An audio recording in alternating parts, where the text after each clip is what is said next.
Isa na namang mabigat na pagkatalo ang tinanggap ng Los Angeles Lakers matapos silang tambakan ng Phoenix Suns 132-108.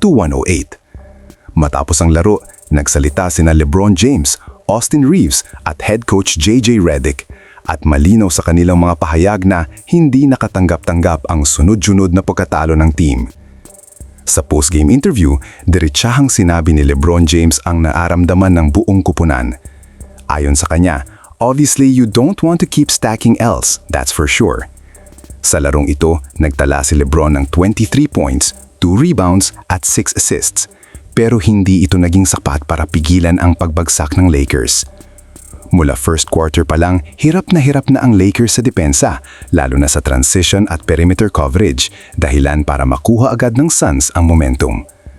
Samantala, bumalik naman sa aksyon si Austin Reeves matapos makaligtaan ang 3 laro dahil sa calf injury. Kahit may limitasyon pa sa galaw, nakapag-ambag siya ng 17 points, 2 rebounds at 2 assists.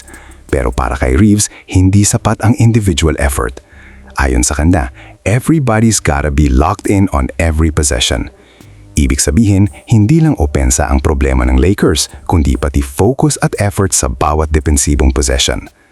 Makikita sa laro na maraming blown assignments, late rotations at kakulangan sa komunikasyon sa depensa. Ito ang paulit-ulit na issue ng Lakers sa mga nakaraang laro at ito rin ang dahilan kung bakit patuloy silang tinatambakan ng kalaban.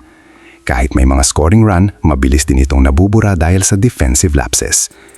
Para naman kay head coach JJ Redick, mahalaga ang magiging mindset ng team sa mga susunod na laro. Ayon sa kanya, "We all will come with the right mentality on Christmas." Malinaw na tinutukoy niya ang big game sa Christmas Day kung saan inaasahang magiging sukatan kung may natutunan ba ang Lakers sa mga pagkatalong ito. Kung susumahin, malinaw ang mensahe mula sa tatlo. Hindi talent ang kulang sa Lakers, kundi consistency at urgency. Kapag mismong leader gaya ni LeBron ang nagsabing ayaw na nilang mag-ipon ng talo, ibig sabihin ramdam na ang pressure sa loob ng locker room. Ang tanong ngayon, hanggang salita lang ba ito o makikita na sa loob ng court ang tunay na pagbabago, lalo na sa depensa at effort? I-comment ninyo na lang po sa inyong opinion at huwag kalimutang mag-subscribe sa aking channel. Maraming salamat po.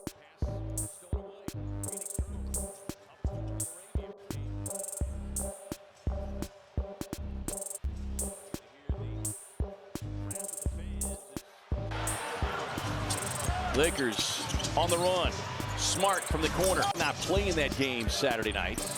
Dealing with a calf issue. Inside.